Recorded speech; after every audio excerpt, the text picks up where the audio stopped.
गद्दारों का शोक और गिरता हुआ खेमनई। दुनिया का सबसे बड़ा गिरगिट अगर देखना हो तो खेमनई के चेहरे को देखो, जो कल तक दूसरों के घरों को आग लगाने के लिए फतवे जारी करता था, आज जब उसके अपने ही पापों की लंका जल रही है, दुनिया भर में विक्टिम कार्ड खेल रहा। ये वो शख्स है जिसने मजहब के नाम पर केवल नफरत की खेती की। आज जब फसल कटने का वक्त आया है तो उसकी रूह कांप रही, लेकिन असली तमाशा तो हमारे अपने देश के अंदर हो रहा। भारत का नमक खाने वाले, भारत की हवा में सांस लेने वाले कुछ आस्तीन के सांप आज खेमनई के लिए मातम मना रहे। अरे शर्म आनी चाहिए उन लोगों को। जब पुलवामा में हमारे बेटों के चिथड़े उड़े थे तब तुम्हारे गले से एक आह तक नहीं, तब कहाँ मर गई थी तुम्हारी ये हमदर्दी। तब खेमनई तुम्हारे लिए कोई मसीहा नहीं था। जब एक विरोधी कट्टरपंथी के लिए, आज एक विदेशी कट्टरपंथी के लिए तुम्हारे आंखें नम, लेकिन देश के शहीदों के लिए पत्थर बनी रहती। ये वही लोग हैं जो दिन रात रट लगाते हैं, मर जाओगे तो 72 हूरे मिलेंगे। तो अब जब तुम्हारा आका जहन्नुम के सफर पर निकल चुका है तो जश्न मनाओ, ढोल बजाओ। क्यों रो रहे? क्या हूरों का वादा सिर्फ दूसरों बेटों के लिए? खुद की बारी आई तो जहन्नुम का रास्ता डरावना लगने लगा। ये है तुम्हारी सच्चाई, कायरता और पाखंड का वो संगम जिसे अब पूरी दुनिया देख रही है। और रही बात मोदी जी की,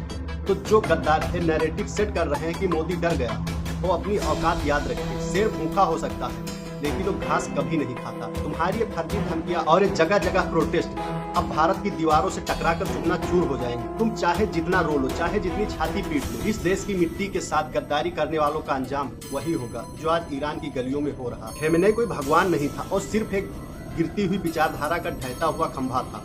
और जो भारतीय मुसलमान उसके लिए आंसू बहा रहे हैं वो तय कर लें कि उनका वफादारी का रिश्ता इस मिट्टी से है या उस सरहद पार बैठे नफरत के सौदागर से था। याद रखना, इतिहास गद्दारों को कभी माफ नहीं करता और ये नया भारत तो हिसाब भी ब्याज समेत वसूलता है। मिट्टी से वफादारी सीखो वरना गुलामी के अंधेरे में दफन होना तय है।